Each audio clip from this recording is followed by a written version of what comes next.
Did you know that something as simple as a cup of tea could quietly make or break your kidney health? Many people over 50, perhaps even you, have heard of detox teas or cleansing brews that promise miracles. But here's the hidden danger. Some of these teas can actually harm your kidneys, especially if you already struggle with high creatinine or early signs of kidney disease. Others, though, have been proven by both ancient tradition and modern science to support kidney function in powerful natural ways. Imagine the difference between sipping on a soothing ally versus unknowingly pouring gasoline on the fire. That contrast is what makes today's topic so important. I'm Dr. Brian, and welcome to Channel Vital Science for Seniors, where we uncover safe, science-backed ways to protect your health, independence, and joy. Today we'll explore 6 remarkable herbal teas, each with its own story, each offering real hope for your kidneys. When I think of Nettle, I'm reminded of one of my patients, Margaret, a retired teacher in her late 60s. She used to joke that she had a love-hate relationship with gardening. Every spring, those pesky nettle plants would sting her arms. Yet a few years ago, she discovered that what she once called a weed might actually be her kidney's best friend. Nettle leaf is rich in vitamins A, C, and K, along with minerals like calcium and iron. But what truly makes it special for kidney patients is its gentle diuretic effect. Think of your kidneys as housekeepers working tirelessly to sweep out waste like creatinine and excess salts. Nettle acts like an extra helping hand, encouraging the broom to move a little faster, clearing debris before it piles up. Science supports this. Studies have shown nettle can help reduce inflammation and improve waste clearance in the urinary system, a natural way to protect kidney function. But here's where many go wrong.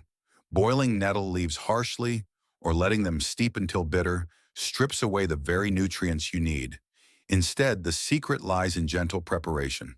Heating water to just below boiling, about the temperature where you dip your finger in without flinching, is enough.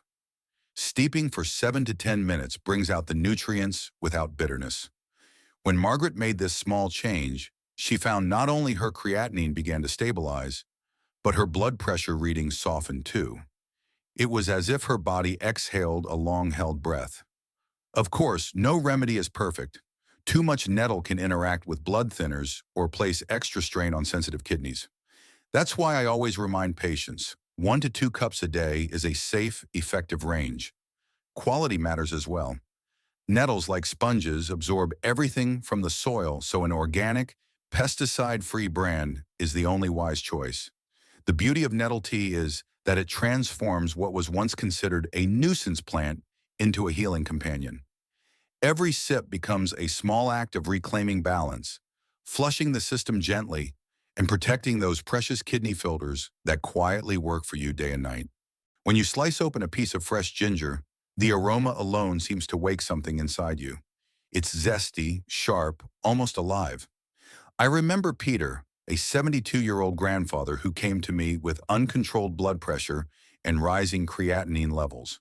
He was exhausted from medications, fearful of what dialysis might mean for his independence. Together, we looked at simple changes he could make, and ginger tea became one of his daily rituals. At first, he doubted something so ordinary could help, but over the weeks, his numbers stabilized, and more importantly, his energy returned. He said it was like turning on a dim light bulb that finally glowed bright again. Ginger contains a compound called gingerol, which works in the body like a peacekeeper, calming inflammation and reducing oxidative stress, the very storm that damages delicate kidney tissues. Imagine your kidneys as fine lace curtains. Inflammation is like smoke staining them darker each day. Ginger, with its antioxidants, clears the air, letting those curtains stay fresh and breathable. Modern research even backs this up, showing ginger's ability to lower blood pressure and balance blood sugar, 2 of the biggest villains in kidney decline. One study published in Kidney Research and Clinical Practice found that regular ginger consumption reduced markers of oxidative damage in people with metabolic syndrome, a condition closely tied to kidney disease. The beauty is in its simplicity. A few thin slices of fresh root simmered in water for 10 minutes produces a golden brew that soothes digestion, lifts circulation, and supports your kidneys without overwhelming them. Some cultures add milk, creating a creamy comfort drink that warms not just the body, but the spirit. The trick is to drink it fresh and warm. Reheating or letting it go cold dulls its potency. Like any remedy, moderation matters. 1 cup, sometimes two, is safe for most. But too much can lead to heartburn or thin the blood. I always tell patients like Peter, listen to your body, respect its signals, and talk with your doctor if you're on anticoagulant medication. For Peter, ginger tea became less about avoiding dialysis and more about reclaiming small daily pleasures. That's the quiet power of this root, turning fear into comfort, one warm sip at a time. The first time I introduced marshmallow root tea to a patient, she laughed and said, "Doctor, are you prescribing candy now?" Of course, this isn't the fluffy treat we roast over a campfire, but the ancient root that has soothed inflamed tissues for centuries. Its magic lies in something called mucilage, a soft, gel-like substance that coats and calms irritated linings. For the kidneys and urinary tract, this feels like wrapping a scratchy throat in a silk scarf. I think of Eleanor, a 69-year-old former nurse, who often described a burning sensation during urination and constant bladder discomfort. Her potassium levels were borderline high, so many typical remedies were off limits. Marshmallow root, however, is naturally low in potassium and incredibly gentle. Within a few weeks of sipping her daily cup, she told me, "It feels like someone finally put out the fire inside." What Eleanor experienced is the protective effect of mucilage forming a soothing layer along the urinary tract, reducing irritation, calming inflammation, and supporting those overworked kidney filters. But unlike most teas, marshmallow root has a quirk. It doesn't like hot water. Heat destroys the very compounds that make it beneficial. Instead, it's prepared as a cold infusion. You simply place the root slices or powder into room temperature water and let them rest overnight, almost like the slow unfolding of a story. By morning, the water is transformed into a pale, silky liquid that carries the root's healing properties without bitterness. Still, it's not without caution. Marshmallow root can interfere with how your body absorbs medications if taken at the same time. That's why I recommend keeping at least a 2-hour window. And though rare, people sensitive to the mallow plant family should be careful. 1 cup a day is usually enough. It's not about volume, but about consistency, a daily whisper of support to your kidneys. What I love about marshmallow root is that it teaches patience. Healing doesn't always come with speed or fireworks. Sometimes it's the slow, cool soak of roots in water, the gentle easing of tissues, and the quiet knowledge that small, steady steps can make life more comfortable again. Eleanor's smile as she shared her relief is proof enough that even the softest remedies can carry great strength. Most of us grew up thinking of dandelions as stubborn weeds, the kind we pulled from lawns only to see them sprout back stronger.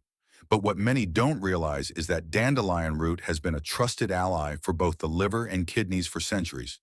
Its power lies in its ability to gently nudge the kidneys to release excess water, sodium, and waste, acting like a soft broom that sweeps the corners of a cluttered room. For patients with high creatinine or mild swelling in their legs, this simple shift can bring noticeable relief. One man I remember vividly, Thomas, was in his early 70s and had started noticing swelling in his ankles by the evening. He felt sluggish, as if he were carrying invisible weights. When we added dandelion root tea to his routine, just a small cup each afternoon, he told me that within weeks his shoes fit better and the heaviness in his body seemed to lift. For him, it wasn't just physical, it was emotional too. He said, "I feel lighter, like I got part of my old self back." That's the quiet gift of dandelion. Not a dramatic overnight cure, but a gradual restoration of balance. Nutritionally, dandelion root carries vitamin A, inulin, a natural prebiotic that nourishes good gut bacteria, and a modest amount of potassium. While potassium supports muscle and nerve health, those with advanced kidney disease need to be careful, since even small amounts can add up. That's why I guide patients to limit themselves to 1 cup a day and always check their lab results before making it a daily habit. The preparation is straightforward. Simmer about a teaspoon of dried root for 5 to 10 minutes, letting the earthy flavor develop. It produces a taste that's slightly bitter, almost coffee-like, which many find grounding. In fact, roasted dandelion root is sometimes used as a caffeine-free coffee substitute, though I usually suggest the raw form for kidney support, as it retains more of its natural compounds. Of course, as with nettle, quality matters. Because dandelion grows wild, it can easily pick up toxins from the soil. An organic, responsibly sourced product is always the safer choice. And for those with ragweed allergies, caution is advised, as the plant family connection can trigger reactions. Thomas still drinks his daily cup, often in the late afternoon, and tells me it's become part of his ritual of winding down. Dandelion root reminds us that what we once dismissed as a nuisance can turn out to be a healer. Sometimes the weeds under our feet are simply misunderstood medicine waiting to be rediscovered. If you've ever seen dried hibiscus petals steep in hot water, you'll remember the way they bloom into a deep crimson swirl, like watching velvet dissolve in a glass. There's something almost regal about it, and for the kidneys, this beautiful flower offers more than just color. It brings protection, balance, and healing. I once worked with Maria, a 66-year-old retired teacher who had been struggling with high blood pressure for years. She was diligent with her medications, but worried about the long-term toll on her kidneys. When we introduced hibiscus tea into her diet, she found not only that her blood pressure readings began to improve, but she also felt calmer. "It's like my body sighs when I drink it," she told me, describing the relaxation that came with each cup. Science supports her experience.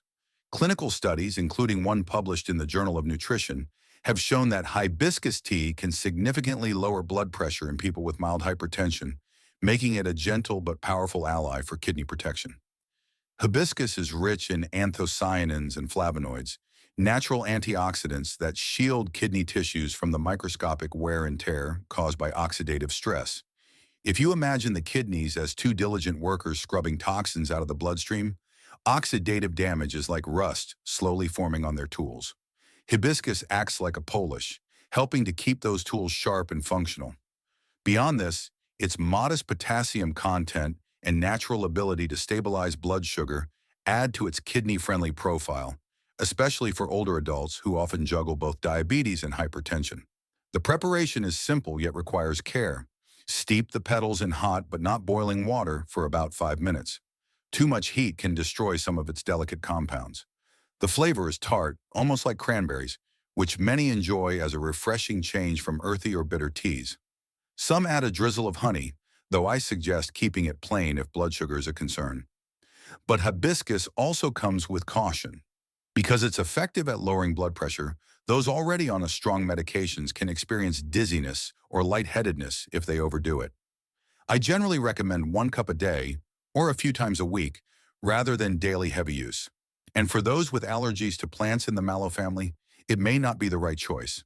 Maria still drinks her hibiscus tea several evenings a week, enjoying it as both medicine and ritual. For her, it became more than just a supplement. It was a signal that she was actively protecting her kidneys, giving them the same care and devotion she once gave her students. Hibiscus teaches us that healing can be as beautiful as it is effective, sometimes arriving in a simple crimson cup. There's an ancient quality to horsetail tea. The plant itself is prehistoric, older than the dinosaurs, with tall, reed-like stalks that look like nature's own brushes. In many ways, that's what horsetail does for the kidneys.